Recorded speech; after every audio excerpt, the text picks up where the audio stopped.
welcome you all in this business law class. I'm here to take the topic about indemnity and guarantee. So let's look what is meant by contract of indemnity. Contract of indemnity, section 124. A contract by which one party promises to save the other from a loss caused to him by the conduct of the promiser himself or by the conduct of any other person is called a contract of indemnity. So contract of indemnity என்னதுன்னா, ஒரு பார்ட்டிக்கு ஏதாச்சும் loss ஏற்பட்டுச்சுன்னா அதை நான் உங்களுக்கு சரி செஞ்சு தரேன், அதுலேருந்து உங்களை நான் சேவ் பண்ணிக்கிறேன்னு சொல்கிறது தான் contract of indemnity. So in here we can tell it that indemnity depends on anticipated loss. So what is meant by anticipated? Anticipated means deal with or use before proper time. அதான் past இல்லாமல் predict பண்ணுறது. இனி வரக்கூடியதுக்கான ஏதாச்சும் உங்களுக்கு loss ஏற்பட்டுச்சுன்னா அதுக்கு நான் என்ன பண்ணி தரேன், உங்களை அதை சேவ் பண்ணிக்கிறேன், நான் உங்களுக்கு அதை குட்டாக மேக் பண்ணி தரேன்னு சொல்கிறது தான் என்னது, contract of indemnity. So in here two parties were involved. The first one is the person who promises to make good the loss is called the indemnifier, that is promiser. And second one, the person whose loss is to be made good is called the indemnified or indemnity holder, that is promisee. So indemnifier yarna, who is making or giving the promise. So யார் இன்னொருத்தங்களுக்கு promise பண்ணுறாங்களோ அவங்க தான் யார், ப்ராமிஸர். And இன்டெம்னிட்டி holder அது யாருன்னா, for whom the promise is to be made. அப்போ யாருக்காக அவங்க அந்த ப்ராமிஸ் பண்ணுறாங்களோ அவங்க தான் யார், promisee. So we can look an example. So அப்போ நமக்கு அதனால ஈஸியாக இருக்கும் புரிகிறதுக்கு. இங்கே ஒரு எக்ஸாம்பிள் இருக்குது. A contracts to indemnify B against the consequences of any proceedings which C may take against B in respect of a certain sum of ₹200. This is a contract of indemnity. So இங்கே A என்ன பண்ணுறாருனா, பிக்கு என்ன இழப்பீடு ஏற்பட்டாலும் என்ன loss ஏற்பட்டாலும் நான் உங்களுக்கு அதை சேவ் பண்ணி தரேன் அப்படின்னு சொல்கிறது யார், ஏ அப்படி சொல்கிறாரு. அப்போ இதில் ஏ யாருன்னா ப்ராமிசர், அதாவது இன்டெம்னிஃபையர். பி யார், இன்டெம்னிட்டி ஹோல்டர், அதாவது ப்ராமிஸி. அப்போ இந்த சிச்சுவேஷன் என்ன ஆகுதுன்னா, சி பிக்கு எதிராக நிற்கிறாங்க. எதனாலனா சிக்கு பி ₹200 கொடுக்கணும். அப்போ இந்த சிச்சுவேஷனில் பி சிக்கு ₹200 கொடுத்தாங்கன்னா பிக்கு லாஸ் ஏற்படுது.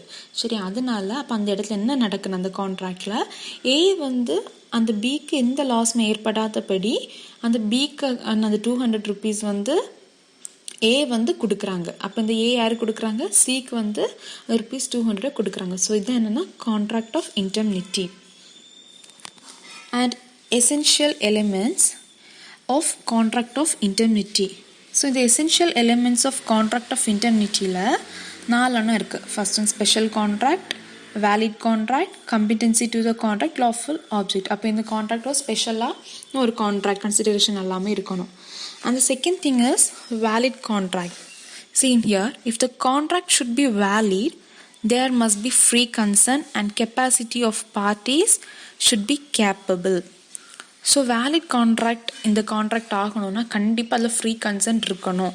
அப்போ இந்த 2 பார்ட்டிஸுக்குமே அதில் என்னது, ஃப்ரீ கன்சென்ட் இருக்கணும்.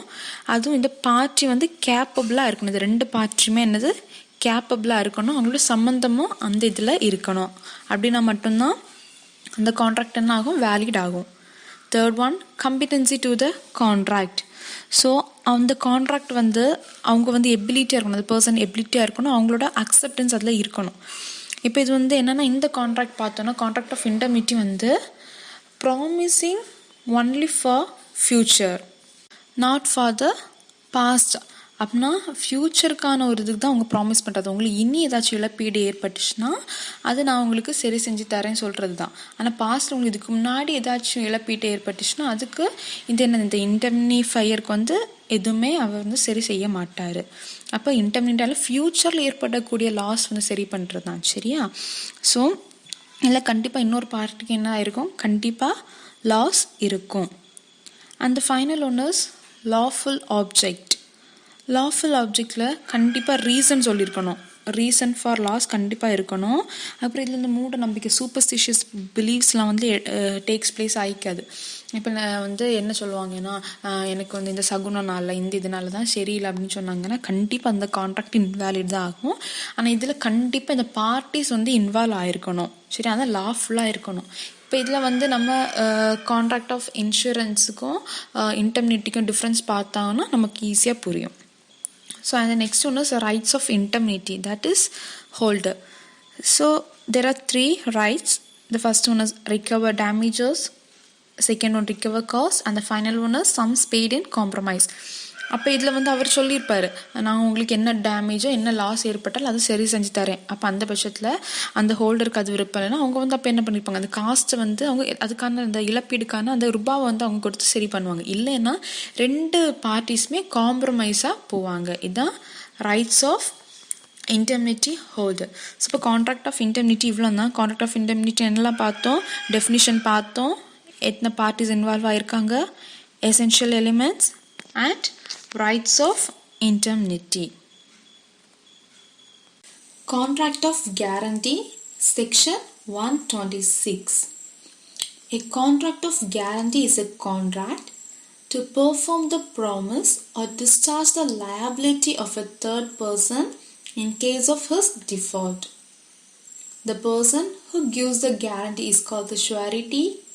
The person in respect of whose default the guarantee is given is called the principal debtor, and the person to whom the guarantee is given is called the creditor.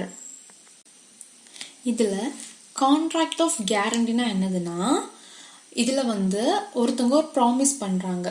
இப்போ ஏதாச்சும் ஒரு third பார்ட்டிக்கு ஏதாச்சும் default ஏற்பட்டுச்சுன்னா நான் வந்து அவங்களுக்காக guarantee assure பண்ணுறேன்னு சொல்கிறது தான் கான்ட்ராக்ட் ஆஃப் கேரண்டி. சரியா, இதில் வந்து 3 பார்ட்டிஸ் இன்வால்வ் ஆயிருக்காங்க, surety, principal debtor and creditor. So இதில் ஷுவாரிட்டி யாருன்னா, ஹூ கிவ்ஸ் த கேரண்டி, யார் கேரண்டி கொடுக்குறாங்களோ அவங்க ஷுவாரிட்டியும், யாருக்கு டிஃபால்ட் ஏற்பட்டு இருக்கோ அவங்களுக்கு யாருக்கு அந்த கேரண்டி தேவைப்படுதோ அவங்க வந்து பிரின்சிபல் டெப்டாரும், யாருக்காக வந்து கொடுக்குறாங்கோ அவங்க வந்து கிரெடிட்டர். ஸோ நம்ம இதுக்கு ஒரு எக்ஸாம்பிள் பார்த்துட்டோன்னா நமக்கு இது கொஞ்சம் ஈஸியாக புரியும். நம்ம ஒரு எக்ஸாம்பிள் பார்த்துக்கலாம். இதில் A requires B to lend ₹5,000 to C and guarantees that if C fails to pay the amount, he will pay. This is a contract of guarantee. அப்போ இந்த கேஸில் A வந்து surety, B வந்து creditor and C வந்து principal டெப்டார். So இந்த கேஸில் என்ன பண்ணுறாங்கன்னா, ஏ வந்து பிக்காக வந்து ரிக்வஸ்ட் பண்ணுறாங்க, நீங்கள் ஒரு ₹5,000 வந்து சிக்கு வந்து கொடுங்க அப்படின்னு. இப்போ இதில் வந்து சி வந்து சப்போஸ் அந்த அமௌண்ட்டை பே பண்ணாமல் விட்டுட்டாங்கன்னா அவங்களுக்கு பதில் நான் பே பண்ணுறேன் அப்படின்னு இந்த ஏ வந்து கேரண்டி பண்ணுறாங்க. சரியா, ஸோ இதில் தான் அந்த 3 பார்ட்டிஸில் வந்து இன்வால்வ் ஆகிறது நமக்கு தெரியுது. ஏ வந்து ஷுவாரிட்டி, B வந்து creditor and C the principal debtor. So இது contract of guarantee. அடுத்தது essential elements of contract of guarantee. இதில் வந்து first one என்னன்னா consent of 3 parties. அப்போ consent of 3 partiesனா willingness இருக்கணும். அந்த 3 பார்ட்டியோட willingness, அவங்களோட அக்ரிமெண்ட் வந்து இருக்கணும். இதை வந்து நம்ம வந்து ட்ரைபார்டைட் அக்ரிமெண்ட்னும் சொல்லலாம். ஓகேவா, ஸோ இதில் வந்து பார்த்துட்டோன்னா இப்போ கிரெடிட்டாருக்கும் பிரின்சிபல் டெப்டாருக்கும் ரிலேஷன் இருக்கணும். அதே மாதிரி ஷுவாரிட்டிக்கும் கிரெடிட்டாக இருக்கும், ஷுவாரிட்டிக்கும் பிரின்சிபல் டெப்டார். ஸோ இந்த பேசிஸில் வரும். அது அந்த 3 பார்ட்டிஸோட வில்லிங்னஸ் வந்து அதில் இருக்கணும். செகண்ட் ஒன் வந்து வேலிட் கான்ட்ராக்ட். இதே தான் நம்ம வந்து கான்ட்ராக்ட் ஆஃப் இன்டர்நெட்லேயும் பார்த்தோம், வேலிட் கான்ட்ராக்ட் வந்து கண்டிப்பாக இருக்கணும் அப்படின்னு. ஆனால் இதில் வந்து நம்ம கவனிக்க வேண்டிய விஷயம் என்னென்னா, இந்த வேலிட் கான்ட்ராக்டில் 2 வருது, கெப்பாசிட்டி ஆஃப் பார்ட்டிஸும் கன்சிடரேஷனும். இதில் கெப்பாசிட்டிஸ் ஆஃப் பார்ட்டிஸ், சரி நம்ம அந்த எக்ஸாம்பிளை பார்த்துட்டோம். சீனா யார், பிரின்சிபல் டெப்டார். இதில் இந்த கான்ட்ராக்ட் ஆஃப் கேரண்டியில் என்னன்னா இந்த சி வந்து அதாவது இந்த பிரின்சிபல் டெட்டார் வந்து மைனராகவும் இருக்கலாம். சரியா? இப்போ வந்து அவருக்கு வந்து காசு வாங்கிட்டு அவர் ஏதாச்சும் டிஃபால்ட் அதில் மேக் பண்ணார்னா அவருக்கு எந்த பிரச்சனையும் இல்லை. அந்த ரெஸ்பான்சிபிலிட்டி எல்லாம் யாரு? அந்த ஷுவரிட்டி தான். லயபிலிட்டி இருக்குது, அதை வந்து என்ன பண்ணுறதுக்கு, பே பண்ணுறதுக்கு. இதில் வந்து இந்த மைனருக்கு அதாவது இந்த பிரின்சிபல் டெட்டருக்கு எந்த லயபிலிட்டியும் அரைஸ் ஆகாது. இந்த ஷுவரிட்டிக்கு தான் எல்லா லயபிலிட்டியும் உண்டு. சரி, அவங்க மேக் பண்ண டிஃபால்ட்டை சரி பண்ணுறதுக்கு. அந்த செகண்ட் ஒன் வந்து கன்சிடரேஷன். இந்த கன்சிடரேஷன் பார்த்துட்டோன்னா அதை முந்தின எக்ஸாம்பிள் வச்சு நான் சொல்லித்தரேன். ஏபிசி, ஏனா ஷுவரிட்டி, பினா கிரெடிட்டார், சினா பிரின்சிபல் டெட்டார். இதில் வந்து பிரின்சிபல் டெட்டார் பே பண்ணாத பட்சத்தில் தான் ஏ வந்து ஷுவரிட்டியாக இருந்து அந்த டிஃபால்ட்டை வந்து சரி பண்ணுறாங்க. அப்போ அதனால அவங்களுக்குள்ள அந்த கன்சிடரேஷன் வந்து கண்டிப்பாக இருக்கணும் அப்படின்னுங்கிற ஒரு கம்பல்சரி கிடையாது. ஆனால் இந்த ஷுவரிட்டியும் இந்த கிரெடிட்டாரும் பிரின்சிபல் டெட்டா இருக்காங்கல்ல, இவங்க ரெண்டு பேருக்கு இடையில கண்டிப்பாக அந்த கன்சிடரேஷன் இருக்கணும். ஏன்னா அவங்க ரெண்டு பேரும் தான் மேக் பண்ணுறாங்க அந்த கான்ட்ராக்ட். அவங்க தான் அந்த என்னது காசு வாங்கவும் செய்கிறாங்க, கொடுக்கவும் செய்கிறாங்க. ஸோ அவங்களுக்குள்ள அந்த கன்சிடரேஷன் கண்டிப்பாக இருக்கணும். அப்படி இருந்தால் மட்டும் அந்த கான்ட்ராக்ட் என்ன ஆகும்? வேலிட் ஆகும். ஸோ தேர்ட் ஒன் வந்து primary liability in some person. So அதை முந்தின எக்ஸாம்பிளில் பார்த்தோம். பிரின்சிபல் டெட்டார் பே பண்ணாத பட்சத்தில் தான் இந்த ஷுவரிட்டி அந்த கான்ட்ராக்டுக்குள்ளே என்ட்ரு ஆவாங்க. ஸோ அதனால தான் இந்த பிரைமரி லயபிலிட்டியில் வந்து யார் வரும்? பிரின்சிபல் டெட்டார் பிரைமரி லயபிலிட்டிக்கும் ஷுவரிட்டி வந்து செகண்டரி லயபிலிட்டி. அதை நான் வாசிக்கிறேன். There must be primary liability in some person other than the surety. So in here லயபிலிட்டின்னு சொன்னால் which is enforceable by law. சரியா? அடுத்தது promise to pay must be conditional. So in this it should be conditional. When the principal debtor makes a default, the surety has the liability to arise. அப்போ இந்த கேஸில் இந்த principal deter வந்து ஏதாச்சும் default make பண்ணாங்கன்னா surety வந்து அந்த இடத்துல வந்து லயபிளாக இருக்காங்க அந்த இது வந்து அரைஸ் பண்ணுறதுக்கு. சரி, அந்த டிஃபால்ட்டை சரி பண்ணுறதுக்கு. சரியா? And the last one is express or implied. So இது வந்து என்ன? It can be either oral or written. ஓரலாகவும் இருக்கலாம், அதை வெர்பலாக வாய்மொழியாகவும் இருக்கலாம், இல்லைன்னா எழுத்தாகவும் இருக்கலாம், ரிட்டனாகவும் இருக்கலாம். ஸோ இதுதான் essential elements of contract of guarantee. So the types or kinds of guarantee பார்க்கலாம். இன் ஹியர் ரெண்டுன்னு இருக்குது. The first one is specific guarantee and the second one is continuing guarantee. So specific guarantee, a guarantee which extends to a single debt or specific transaction is called a specific guarantee. The liability of the surety comes to an end when the guarantee debt is duly discharged or the promise is duly performed. So specific கேரண்டின்னு சொன்னாலே ஒரு single transaction, ஒரே டிரான்சாக்ஷனில் முடிகிற ஸ்பெசிஃபிக்கான ஒரு இதுதான் என்னது specific guarantee. So இதுக்கு ஒரு நம்ம எக்ஸாம்பிள் பார்த்துட்டோம்னா நமக்கு கொஞ்சம் ஈஸியாக இருக்கிறோம், புரியுது? நம்ம ஒரு எக்ஸாம்பிள் பார்த்துக்கலாம். So in here X guarantees payment of the price of 5 bags of flour to Y to be delivered by Y to Z and to be paid for in a month. Y delivers and Z pays for them. சரி, அப்போ இதில் என்ன நடக்குன்னா X வந்து guarantee பண்ணுறாங்க, X தான் surety. சரியா? X வந்து Y கிட்ட சொல்கிறாங்க, அதாவது கிரெடிட்டர் தான் ஒய் சொல்கிறாங்க, நீங்கள் வந்து ஒரு 5 bags of flour வந்து செட்டுக்கு வந்து டெலிவர் பண்ணிக்கோங்க வித்தின் a month அப்படின்னு இவர் வந்து கேரண்டி பண்ணுறாரு, இவர் வந்து ரிக்வெஸ்ட் பண்ணுறாரு. சரியா? ஸோ இதில் எக்ஸ் வந்து ஷுவரிட்டி, ஒய் வந்து கிரெடிட்டர் அண்ட் செட் வந்து பிரின்சிபல் டெட்டர். அப்போ அதே மாதிரி இந்த ஒய் என்ன பண்ணுறாருனா அந்த 5 bags of flour வந்து வித்தின் a month வந்து செட் கிட்ட டெலிவர் பண்ணுறாங்க அண்ட் அவங்கள வந்து அதுக்காக பே பண்ணுறாங்க. ஸோ இது வந்து ஒரே இதெல்லாம் முடியுது, அடுத்த டைமில் வந்து இந்த டிரான்சாக்ஷன் நடக்குது. அதான் அவங்க வந்து வாங்குறாங்க, இவங்க உடனே பே வந்து பண்ணுறாங்க. ஸோ அதான் ஸ்பெசிஃபிக் டிரான்சாக்ஷன். சரியா? ஆனால் இதில் என்னென்னா இந்த ஸ்பெசிஃபிக் கேரண்டியில் நமக்கு இந்த கான்ட்ராக்டை ரிவோகேட் பண்ண முடியாது. So there is no revocation. சரியா? கண்டினியூங் கேரண்டினா continuing guarantee is that which extends to a series of transaction. It is not confined to a single transaction or debt. The liability of the surety extends to all transactions which have been made. So நம்ம இதில் வாசிக்கிறதுலே நமக்கு புரியுது. சரி, கண்டினியூனா continue ஆகிட்டு வந்துட்டு இருக்குது. சரியா, series of transaction. இதில் வந்து மெனி டிரான்சாக்ஷன் டேக்ஸ் பிளேஸ் பண்ணிக்கும். அது வந்து எக்ஸாம்பிள் நம்ம வந்து பேங்க் லோன், இந்த ஹவுஸ் ரெண்ட் இதெல்லாம் சொல்லிக்கலாம். அப்படி கண்டினியூஸாக அப்படி வந்துட்டு தான் இருக்கும். சரியா, அதுதான் கண்டினியூ கேரண்டி. நம்ம இதில் வந்து என்ன பண்ணிக்கலாம், இது வந்து நமக்கு ரிவோக் பண்ணிக்க முடியும். We can also revoke. ஆனால் வந்து ஸ்பெசிஃபிக் கேரண்டியில் நமக்கு ரிவோகேஷன் பண்ண முடியாது. ஆனால் கண்டினியூங் கேரண்டியில் நமக்கு ரிவோகேஷன் பண்ண முடியும். ஸோ இதுதான் types or kinds of guarantee. அப்புறம் ரைட்ஸ் ஆஃப் ஷூரிட்டி பார்க்கலாம். ஸோ ரைட்ஸ் ஆஃப் ஷூரிட்டியில் surety has rights against the creditor, the principal debtor, the co-sureties. So first one, rights against creditor. Right against creditor la na subheadings irukku. Adla first one, before payment of the guaranteed debt.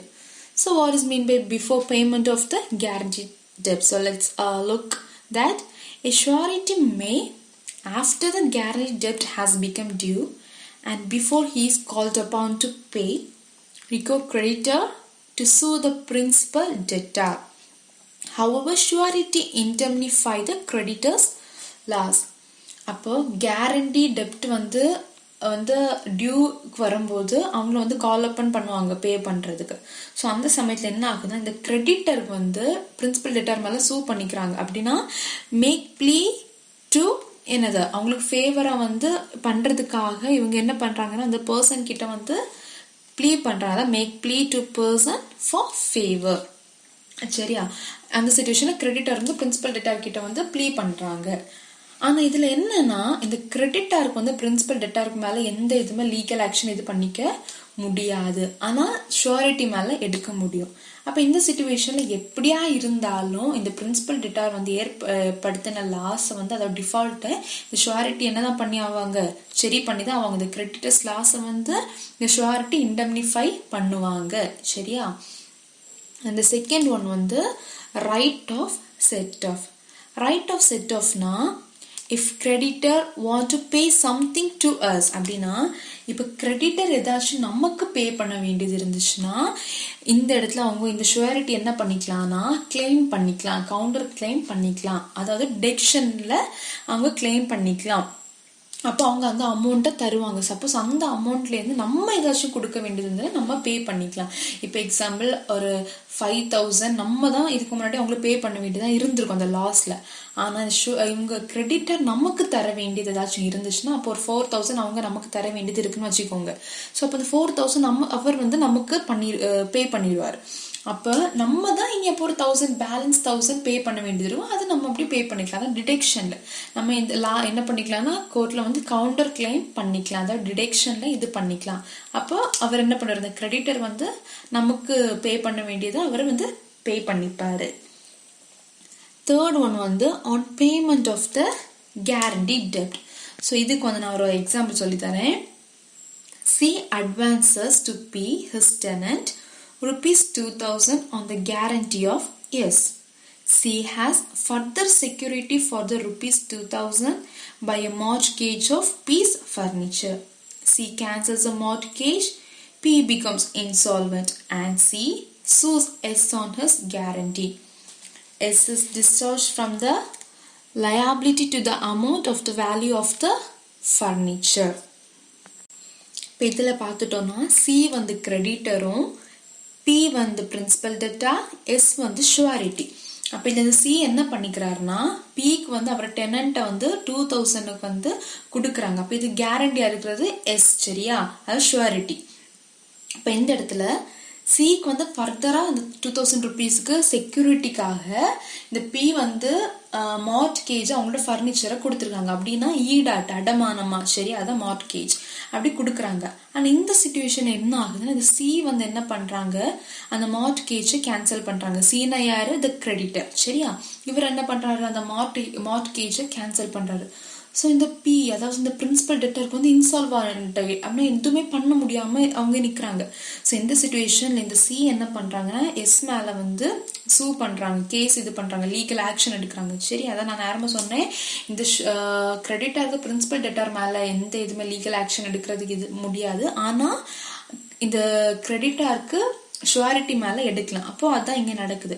அப்போ இந்த சிச்சுவேஷனில் இந்த surety என்ன ஆகுறாங்கன்னா discharge from the liability, அவங்க அந்த அமௌண்ட்டை பே பண்ணுறதுலேருந்து இது ஆகுறாங்க. சரியா? ஸோ இது நான் வந்து எப்படி சொல்கிறதுக்குன்னா, இப்போ 2000 rupees இருக்குது கரெக்டாக, அப்போது 1500 அவங்க ஆல்ரெடி பே பண்ணியிருப்பாங்க. ஸோ அந்த அமௌண்ட்டை ஷுவாரிட்டி வந்து பே பண்ண வேண்டாம், அவங்க ரிமைனிங் இருக்கிற அந்த அமௌண்ட்டை மட்டுமே பே பண்ணால் போதும். சரியா? இதுதான் on payment of the guarantee டெப்ட். அடுத்தது right to equities. Right to equitiesனா the surety is entitled to all equities which the creditor could have enforced not only against the principal debtor himself but also against persons claiming through him. அப்போ equitiesனால நமக்கு புரியும் ஈக்குவலாக இருக்கிறது. சரியா? அதுதான் equities இதில் வர்றது. இதில் வந்து கிரெடிட்டார் வந்து பிரின்சிபல் டெட்டாருக்கு எகென்ஸ்டாக மட்டும் இது பண்ணிக்க முடியாது. வேற யாரெல்லாம் அவங்களுக்கு எகென்ஸ்டாக அந்த பர்சன்ஸ் கிளைம் பண்ணுறாங்களோ அவங்களுக்கு எகென்ஸ்டாக இந்த கிரெடிட்டாருக்கு நிற்கலாம். அந்த இதுதான். சரி, அதான் the surety is entitled to all equities. ஷுவாரிட்டிக்கு இது பண்ணிக்க முடியும், அதான் ஈக்குவல் ஆகிட்டு இருக்கிறது. சரியா? அந்த லாஸ்ட் ஒன் வந்து right of subrogation. So right of subrogation na surety has paid all the amount he is liable for. Appo he is vested with all the rights which the creditor has against the principal debtor. And thus surety வந்து அவர் எதுக்கெல்லாம் லயபிளோ, அதாவது principal deter எதெல்லாம் default make பண்ணாரோ அப்போ அதை surety பே பண்ணிக்கணும். அப்போ அவர் எதுக்கெல்லாம் லயபிளோ அதெல்லாம் அவர் என்ன பண்ணிப்பாரு, பே பண்ணி முடிச்சிருவாரு.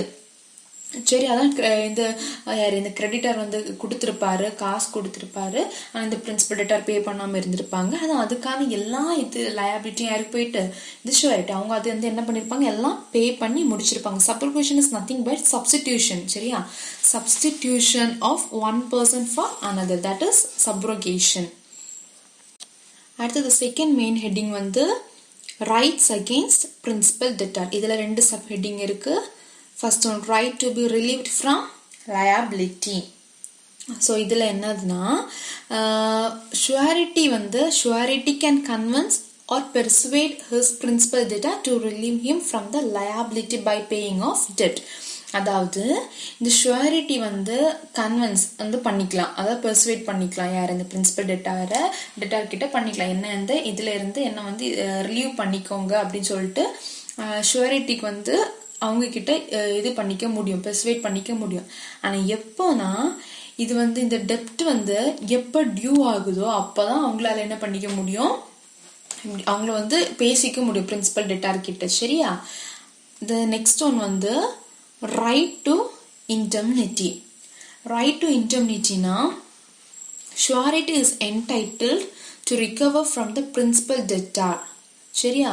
அப்படின்னா ஷுவாரிட்டி வந்து இது பிரின்சிபல் டெட்டாருக்கு ஏற்பட்ட டிஃபால்ட்டை எதெல்லாம் அவங்க வந்து ஷுவாரிட்டி வந்து பே பண்ணாங்களோ அது எல்லாமே இந்த ஷுவாரிட்டிக்கு வந்து பிரின்சிபல் டெட்டார்கிட்ட திருப்பி வாங்குறதுக்குள்ள எல்லா ரைட்டுமே இருக்குது. சரியா? ஆனால் அவங்க வந்து கரெக்டாக எல்லாம் பே பண்ணி எல்லாம் கரெக்டாக இருந்தால் மட்டும்தான் அவங்க வந்து ரீபே பண்ணிக்கலாம். ஆனால் இதில் வந்து ஈவன் அவங்க இன்ட்ரெஸ்ட்டு கூட சேர்த்து வந்து அந்த அமௌண்ட்டை கூட அவங்க சேர்த்து என்ன பண்ணிக்கலாம், திருப்பி வாங்கிக்கலாம். ஆனால் சில சிச்சுவேஷன் என்னன்னா இந்த பிரின்சிபல் டெட்டாருக்கு இந்த ஷுவரிட்டி யாருன்னே தெரியாது. சரியா? யாருன்னே தெரியாது. அப்போ அந்த பட்சத்தில் இவங்க போய் கேட்டாங்கன்னா கண்டிப்பாக அந்த அமௌண்ட் எனக்கு திருப்பி கிடைக்காது. அதான் however the amount wrongfully made cannot be recovered. As the third main heading is right against co-sureties. So co-sureties na ennadu? Co-surety is nothing but sometimes a debt is guaranteed by 2 or more sureties. ரெண்டோ இல்ல நிறைய sureties சேர்ந்தாங்கன்னா அதான் என்னது co-sureties. So in here right to contribution. So in this, if principal debtor commit any default, the co-sureties are liable to contribute equally to the extent of the default. So in this case, அப்போ இந்த principal debtor ஏதாச்சும் default commit பண்ணிட்டாருன்னா இந்த கோஷூரிட்டிஸ் எல்லாருமே வந்து என்ன பண்ணிக்கலாம், அந்த டிஃபால்ட்டை வந்து சரி பண்ணிக்கலாம். ஈக்குவலாக அவங்க வந்து ஷேர் பண்ணி அந்த டிஃபால்ட்டை வந்து சரி பண்ணிக்கலாம். இதுதான் ரைட் டு கான்ட்ரிபியூஷன். அடுத்தது co-sureties bound in different sums. So in this, co-sureties have agreed to guarantee different sums within the maximum limit ascertained by the co-sureties. They are liable to contribute an equal amount. So இதில் நம்ம பார்த்தாலே தெரியும் different sums தான் வருது. அப்போ different சம்ஸ்னாலே அவங்க வந்து இந்த கோஷூரிட்டிஸ் வந்து இப்போ 3 பேர் இருக்காங்கன்னா 3 பேருமே டிஃப்ரெண்ட் அமௌண்ட் தான் அவங்களால போட முடியும். ஸோ ஆனாலும் அங்கே லாஸ்ட்டில் கன்க்ளூஷன் எப்படி வரும்னா, ஆனால் ஈக்குவலாக அவங்க கரெக்டாக வந்து போட்டு அந்த ஈக்குவலாக தான் சேர்த்து அவங்க என்ன பண்ணிப்பாங்க, பே பண்ணி அந்த டிஃபால்ட்டை வந்து சரி செய்வாங்க அப்படின்னு வரும். இப்போ நான் ஒரு எக்ஸாம்பிள் சொல்கிறேன் சரியா. இப்போ ஏபிசின்னு 3 கோஷூரிட்டிஸ் இருக்காங்க. அதில் வந்து ஏக்கு வந்து 10,000 தான் கொடுக்க முடியும், பிக்கு 20,000 அண்ட் சிக்கு 40,000 சரியா. அப்போ இதில் வந்து ஃபஸ்ட்டு செக்ஷனில் என்ன ஆகுனா 30,000 அவங்க வந்து 3 பேருமா சேர்ந்து அதை சரி பண்ணிக்கணும். டிஃபால்ட் வந்து ஏற்பட்டதை கொடுத்து சரி பண்ணிக்கணும், 30,000 பே பண்ணிக்கணும் அவங்க. ஸோ அப்போ இந்த சிச்சுவேஷன் என்ன பண்ணுவாங்கன்னா ஏபிசி வந்து 3 பேருமே 10,000 போட்டு 30,000 அவங்க கொடுத்துப்பாங்க. ஏன்னா ஏக்கு 10,000 கொடுக்க தான் முடியும், அண்ட் பிக்கு 20 அண்ட் சிக்கு 40. அப்போ இவங்க 3 பேருமே ஈக்குவலாக ஷேர் பண்ணிப்பாங்க. 10,000 கொடுத்து 30,000. அந்த செகண்ட் கேஸில் பார்க்கும்போது 40,000 அவங்க பே பண்ணணும். அப்போ இதில் என்ன பண்ணிப்பாங்கன்னா ஏ வந்து அதே அந்த 10,000 அவங்க கொடுப்பாங்க, அண்ட் பிஓசி என்ன பண்ணிப்பாங்கன்னா 15,000 போடுவாங்க. ஸோ அப்போ எவ்வளோ வரும், 40,000 வரும். அப்போ அதுவும் அவங்க வந்து என்ன பண்ணுவாங்க, டிஃப்ரெண்ட் சம்ஸாக இருந்தாலும் ஈக்குவலாக அவங்க ஷேர் பண்ணி பே பண்ணிப்பாங்க. அந்த ஃபைனல் வந்து 70,000 அவங்க பே பண்ணும். அப்போ 70,000 பே பண்ணும்போது ஏக்கு 10,000 தான் கொடுக்க முடியும், பிக்கு 20,000 அண்ட் சிக்கு 40,000. அப்போ இவங்க 3 பேரும் அவங்க கையில் இருக்க அந்த அமௌண்ட்டை போட்டாங்கன்னா அப்போ 70,000 ஆகிடும். 10,000, 20,000, 40,000 அப்படி 70,000 வந்து அவங்க கொடுப்பாங்க. அப்போ அதான் இதில் சொல்கிறேன், அந்த cosureties bound in different sums, different சம்மாக தான் இருக்கும், டிஃப்ரெண்ட் அமௌண்ட்டாக தான் இருக்கும். அவங்க வந்து ஈக்குவலாக அவங்க லயபிள் வந்து இருக்கும், contribute to equal amount pay பண்ணுறதுக்கு அவங்க ஈக்குவலாக 3 பேருமே ஷேர் பண்ணி போட்டுப்பாங்க. In Indian law பார்த்துட்டோம்னா between the co-sureties there is equality of burden and benefit. அப்போ burdenலையும் சரி பெனிஃபிட்லையும் சரி அவங்க ஈக்குவலாக வந்து ஸ்டாண்ட் பை பண்ணிப்பாங்க. ஸோ என்னது co-sureties bound in different sums. So இதெல்லாம் தான் என்னது ரைட்ஸ் ஆஃப் ஷுவரிட்டி. ஸோ இனி அடுத்தது நம்ம டிஸ்சார்ஜ் ஆஃப் ஷுவரிட்டி பார்த்துக்கலாம். Surety is said to be discharged when his liability comes to an end. அப்போ அந்த liability எப்போ எண்டுக்கு வருதோ அப்போ தான் இதை நான் டிஸ்சார்ஜ் பண்ணிக்கலாம். ஸோ இதில் வந்து 3 இருக்கு, by revocation, by conduct of creditors, by invalidation of contracts. ஒவ்வொன்றா பார்க்கலாம். ஃபர்ஸ்ட் ஒன் பை ரிவோகேஷன், அது கீழே ஒரு 3 சப் ஹெட்டிங் வருது. ஃபர்ஸ்ட் ஒன் வந்து by notice. By notice na surety can revoke the guarantee during the period or contract by giving a notice. So இது என்னன்னா இந்த ஷுவரிட்டிக்கு வந்து அந்த கான்ட்ராக்டை ரிவோக் பண்ணிக்கலாம். அந்த கான்ட்ராக்ட் நடந்துட்டு இருக்க அந்த சமயத்திலே இவங்க ஒரு நோட்டீஸ் கொடுத்து இவங்க என்ன பண்ணிக்கலாம், ரிவோக் பண்ணிக்கலாம். அந்த டைம்ல இவங்களோட லயபிலிட்டி என்ன ஆயிக்கும், எண்ட் வந்துடும். So the liability comes to an end. But in this case specific கேரண்டியில் ரிவோகேஷன் பண்ண முடியாது, ஒன்லி இன் கண்டினியூயிங் கேரண்டி. நம்ம இது வந்து முன்னாலே பார்த்துட்டோம், டைப்ஸ் ஆஃப் கேரண்டிலேயே நம்ம இந்த இதை பார்த்துட்டோம். அந்த second subheading is by death. கண்டிப்பாக இந்த சிச்சுவேஷன் நமக்கு நோட்டீஸ் எல்லாம் கொடுத்துட்டு இருக்க முடியாது. அப்போ இந்த சிச்சுவேஷன் என்ன, இவர் வந்து ஃபியூச்சராக இனி வரக்கூடிய ஏதாச்சும் லாஸுக்கோ டிஃபால்ட் ஏற்பட்டுச்சுன்னா அதுக்கு வந்து இவர் லயபிள் ஆக மாட்டார். அந்த ஃபியூச்சரில் ஏற்படக்கூடிய டிரான்சாக்ஷனுக்கு இவர் லயபிள் ஆக மாட்டார். ஆனால் அவருடைய டெத்தோட முன்னாடி, அவருடைய டெத்துக்கு முன்னாடி ஏதாச்சும் டிரான்சாக்ஷன்ஸ் இருந்துச்சுன்னா இல்லை ஏதாச்சும் லாஸ் இருந்துச்சுன்னா அதை வந்து பே பண்ணுறது இவர் லயபிள், இவர் வந்து அது ரெஸ்பான்சிபிள். சரி, அது பே பண்ணுறது. அதான் he is not liable for the future transaction, but before the death if any loss or what other transaction has been made, he is liable or else responsible to pay. சரியா? அதான் அந்த சிச்சுவேஷன்ல இந்த by டெத்துங்கிற அந்த இதுல வரும், இப்படி வரும். சரி, ஃபியூச்சர்ல உள்ள இதுக்கு மேல பாஸ்டுக்கு ஏற்பட்ட டிரான்சாக்ஷனுக்கு மட்டும் இவர் liable. And the final one is by novation. Novation is also nothing but substitution. So வந்து இன்னொருத்தவங்களை வந்து புதுசாக அந்த கான்ட்ராக்டில் ஆட் பண்ணிக்கிறது. ஒன்றும் இல்லை, அதே பர்சனாக இருக்கலாம், இல்லை வேறையா இருக்கலாம் தான். Substitution of a new contract of a guarantee for an old one either between the same parties or between different parties. Second heading is by conduct of creditors. So in that first subheading is by variance in terms of contract. So in this case, if the creditor and also the principal debtor, if they both makes any change in the material or nature or terms of contract without the knowledge of the surety, so the surety is discharged from the liability. சரியா? அப்படின்னா இந்த creditor இருக்காங்கல்ல, இந்த creditor principal deter நம்ம சொல்லிக்கலாம். இவங்க ரெண்டு பேருமே இந்த ஷுவாரிட்டிக்கு தெரியாம அவங்களுக்கு உள்ளாடி இந்த கான்ட்ராக்ட்ல ஏதாச்சும் ஒரு வந்து அவங்களுக்கு சாதகமாக ஏதாச்சும் பண்ணாங்க, அதனால ஷுவாரிட்டிக்கு தெரியாமல் பண்ணாங்கன்னா கண்டிப்பாக ஷுவாரிட்டி அதுக்கு லயபிளே கிடையாது. அவங்க அந்த கான்ட்ராக்ட்லேருந்து என்ன ஆகிக்கலாம், லீவ் ஆகிக்கலாம், டிஸ்சார்ஜ் ஆகிக்கலாம். சரியா? அதுதான் by variance in terms of contract. Second subheading வந்து release or discharge of principal debtor. இப்போ இதுக்கு நான் ஒரு எக்ஸாம்பிள் சொல்கிறேன், அப்போ ஈஸியாக இருக்கும் உங்களுக்கு புரியுறதுக்கு. So A contracts with B for a fixed price to build a house for B within stipulated time. B supplying the necessary timber. அப்போ இதில் வந்து A வந்து பிரின்சிபல் டெட்டா, B வந்து கிரெடிட்டர். அப்போ ஏ வந்து பி கிட்ட ஒரு கான்ட்ராக்ட் பண்ணிக்காங்க, ஒரு வந்து எனக்கு வந்து ஹவுஸ் பில்ட் பண்ணுறதுக்காக நீங்கள் இந்த குறிப்பிட்ட நேரத்தில் எனக்கு வந்து இவ்வளோ டிம்பர்ஸ் வந்து நீங்கள் சப்ளை பண்ணிக்கணும் அப்படின்னு இருந்த ஏ வந்து பி கிட்ட வந்து கேட்டிருக்காங்க. So A principal debtor and B வந்து கிரெடிட்டர். இந்த சிச்சுவேஷனில் வந்து C guarantee as performance of the contract. அப்படின்னா சி வந்து ஷுவாரிட்டி, அவர் தான் ஷுவாரிட்டி. சரியா? ஏக்கு வந்து ஷுவாரிட்டியாக இருக்கிறது இந்த சி. அப்போ அவங்க கேரண்டியாக இருக்காங்க இந்த ஏக்காக. இதில் என்ன பிரச்சனை ஆகுதுன்னா, இதில் வந்து ஒரு மெயின் விஷயம் வருது. அதுன்னா B omits to or supply to stop the timber. C is discharged from his suretyship. அப்போ இதில் என்ன ஆகுதுன்னா, இந்த பி இருக்கார்ல, இந்த கிரெடிட்டார் வந்து இந்த டிம்பர் வந்து சப்ளை பண்ணுறது ஸ்டாப் பண்ணிட்டாரு. ஸோ இதனால இந்த சி இருக்காங்கல்ல, ஷுவாரிட்டி வந்து அந்த ஷுவாரிட்டி ஷிப்லேருந்து லீவ் ஆயிக்காங்க. ஏன்னா பிரின்சிபல் டெட்டாருக்கே அவங்க கிட்ட இந்த கிரெடிட்டார் கிட்ட இந்த எதுவுமே கிடைக்கல. ஸோ அவங்க எப்படி இந்த ஷுவாரிட்டி எப்படி லயபிள் ஆவாங்க? ஸோ வந்து அவங்க லயபிள் கிடையாது, அவங்க லயபிலிட்டி கிடையாது இந்த இதுக்கு. சரியா? இதுதான் discharge of principal debtor. And third subheading is creditors act or omission impairing surety's remedy. So in here the term impairing surety's remedy na right of surety வந்து reduce பண்ணிக்கிறது. சரியா? அதான் it means reducing the rights of surety. சரியா?